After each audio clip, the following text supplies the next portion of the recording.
તો સુરત શહેરના ભેસ્તાન વિસ્તારમાં હૃદયદ્રાવક માર્ગ અકસ્માતની ઘટના સામે આવી। બેફામ ડમ્પરે મોપેડને અડફેટે લેતા 22 વર્ષીય મહિલા અને તેની માત્ર 3 વર્ષની માસૂમ દીકરીનું ઘટના સ્થળે જ કરુણ મોત નીપજ્યું। પ્રાથમિક માહિતી મુજબ મહિલા પોતાની દીકરી સાથે મોપેડ પર ડિંડોલી આવાસ તરફ જઈ રહી હતી, ત્યારે પાછળથી આવેલા ડમ્પરે ટક્કર મારી। અકસ્માત એટલો ગંભીર હતો કે બંનેના ઘટના સ્થળે જ મોત થયા। ઘટનાની જાણ થતાં પોલીસ તાત્કાલિક સ્થળ પર પહોંચી મૃતદેહોને પોસ્ટમોર્ટમ અર્થે હોસ્પિટલ ખસેડવામાં આવ્યા। પોલીસે અકસ્માત કરનાર ડમ્પર ચાલકની ધરપકડ કરી છે।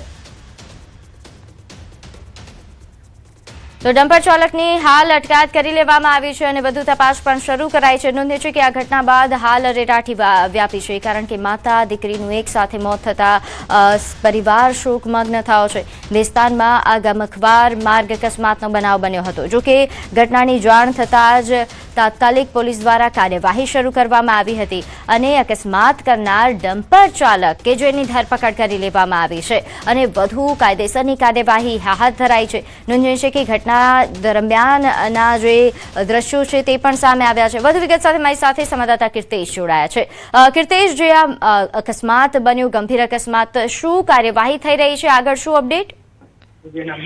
બિલકુલ, સુરતના ભેસ્તાન વિસ્તારની આ ઘટના છે કે જ્યાં આગળ એક ડમ્પર ચાલક બેફામ ગતિએ દોડી આવ્યો હતો અને મોપેડ પર પસાર થતી એક પરિવારને અડફેટે લીધું હતું। જો કે મોપેડ પર સવાર 22 વર્ષીય મહિલા અને તેની 3 વર્ષની દીકરીને ગંભીર ઈજા થઈ હતી અને કહી શકાય કે આ બંને વ્યક્તિઓનું ઘટના સ્થળે જ કમકમાટીભર્યું મોત થયું છે। મૃતકની ઓળખ રૂક્ષાના ઇમરાન સૈયદ તરીકે થઈ છે। ખાસ કરીને દીકરી જૈનમ કે જે ડિંડોલી આવાસ તરફ જઈ રહ્યા હતા। જો કે ઘટનાની જાણકારી મળતા લોકો ઘટના સ્થળે દોડી આવ્યા હતા, પોલીસ દોડી આવી હતી અને જે ડમ્પર ચાલક છે તેને બરાબરનો મીઠી પાક આપી પોલીસને હવાલે કરતા પોલીસે ડમ્પર ચાલકની ધરપકડ કરી તેના વિરુદ્ધ કાયદેસરની કાર્યવાહી હાથ ધરી છે। જી, આભાર માહિતી આપવા બદલ। તો આ તરફ જૂનાગઢમાં ટ્રક ચાલકનો આતંક સામે આવ્યો। સાબલપુર નજીક GIDC 2 ના ગેટ પર ટ્રક પલટી ગયો। સિંગદાણા ભરેલો ટ્રક પલટી જતા ચાલકનું મોત થયું। રોડ પર સિંગદાણાની રેલમછેલ થઈ। સિંગદાણા ભરેલો ટ્રક એ રાજકોટ તરફ જઈ રહ્યો હતો। ડ્રાઈવરે સ્ટીયરિંગ પરથી કાબુ ગુમાવતા ટ્રક ડિવાઈડર સાથે અથડાઈને પલટી માર્યો।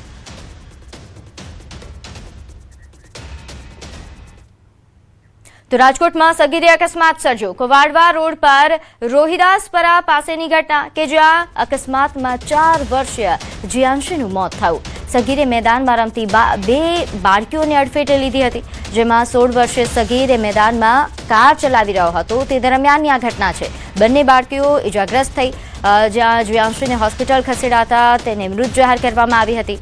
સગીર સામે હાલ કાયદેસરની કલમો હેઠળનો ગુનો દાખલ થયો છે।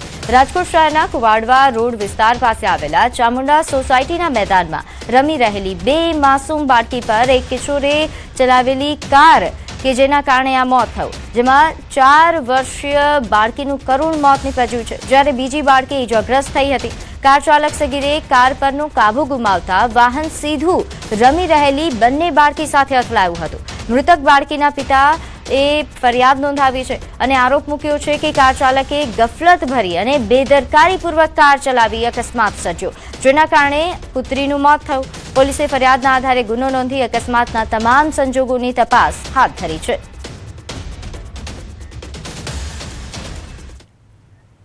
તો અમદાવાદમાં 50 લાખની લૂંટનો બનાવ સામે આવ્યો। કૃષ્ણનગરના મારુતિ પ્લાઝા પાસેનો બનાવ છે, જ્યાં કૃષ્ણનગર પોલીસ ઘટના સ્થળ પર પહોંચી 4 વ્યક્તિઓએ લૂંટને અંજામ આપ્યો હતો। મારુતિ પ્લાઝા એડીસી બેંકની સામે કૃષ્ણનગર ખાતે ફરિયાદીની ગાડીમાંથી નજર ચૂકવીને ₹50 લાખની લૂંટ કરાઈ। એક બાઇક ચાલકે ગાડીની પાછળ અથડાવી હતી, જે બાદ કાર ચાલક ગાડી નીચે ઉતર્યો હતો અને તેની સાથે બોલાચાલી કરી નજર ચૂકવીને બીજા બાઇક પર આવેલા 2 અજાણ્યા હેલ્મેટ પહેરેલા વ્યક્તિઓએ ગાડીનો કાચ તોડી ગાડીમાં પડેલા ₹50 લાખ ઉઠાવી લીધા હતા।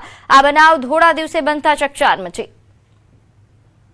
બાઇક ચાલકે એની જોડે ગાડી જોડે ટક્કર મારી બાદ એ લોકો જોડે ઝઘડો કરતો, ઝઘડો કર્યા બાદ એ લોકોની ગાડીમાંથી 50 લાખ લૂંટીને ફરાર થઈ ગયા હતા। જે આધારે હાલમાં ફરિયાદ લેવાની કાર્યવાહી ચાલુ છે, તેમજ પોલીસની અલગ અલગ ટીમો તેમજ હ્યુમન ઇન્ટેલિજન્સ અને ટેકનિકલ સર્વેલન્સના આધારે અલગ અલગ ટીમો બનાવીને આરોપી પકડવા માટેની તજવીજ ચાલુ છે।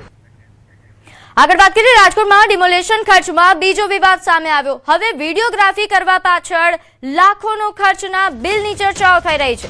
20 લાખથી વધુનું બિલ મુકાયા હોવાની ચર્ચા છે. 3 દિવસ સુધી વિડીયોગ્રાફી કરાવ્યા હોવાનો દાવો આ સૂત્રોથી માહિતી મળી રહી છે કે વિડીયોગ્રાફી કરવા માટે બાલાજી નામની એજન્સી ને કામ સોંપવામાં આવ્યું હતું અને હાલ જે આ બિલ મૂકવામાં આવી રહ્યા હોવાની ચર્ચા થઈ રહી છે તે ખૂબ જ વિવાદાસ્પદ છે.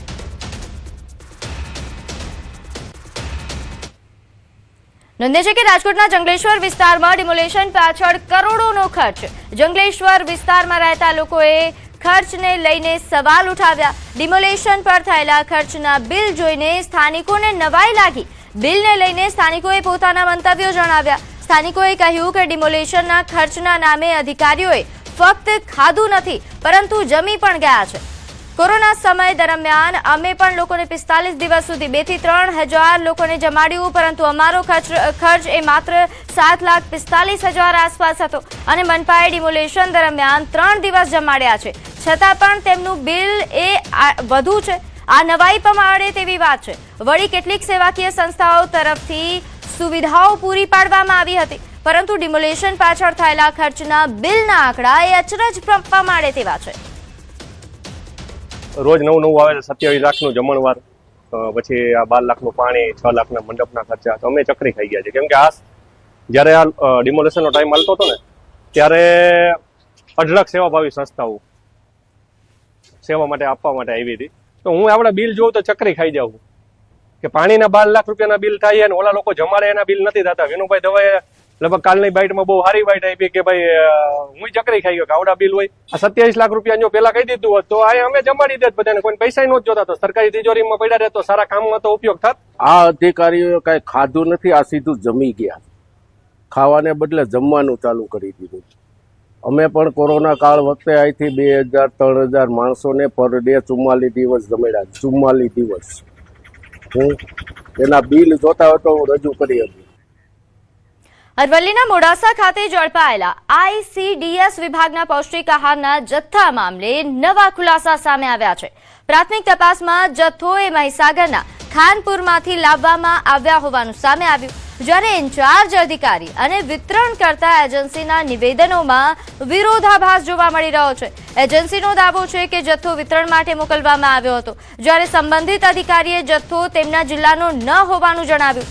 સમગ્ર મામલે લેખિત પોલીસ ફરિયાદ નોંધાઈ ચૂકી છે અને ઝડપાયેલો પૌષ્ટિક આહારનો જથ્થો એ ખરેખર કયા જિલ્લાનો હતો તથા તેની આંતરજિલ્લા હેરફેર કેવી રીતે થતી હતી તે મુદ્દે મોડાસા પોલીસે વધુ તપાસ હાથ ધરી છે.